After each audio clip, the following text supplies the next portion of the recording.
You ask Tiger to solve. This deals with linear equations with one unknown. The final result is w equals -90. Let's solve it step by step. Isolate the w. Multiply both sides by inverse fraction 3 over -2.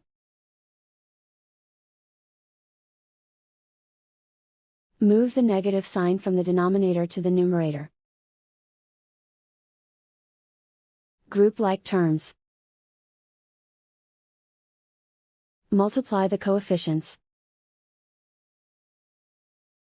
Simplify the arithmetic.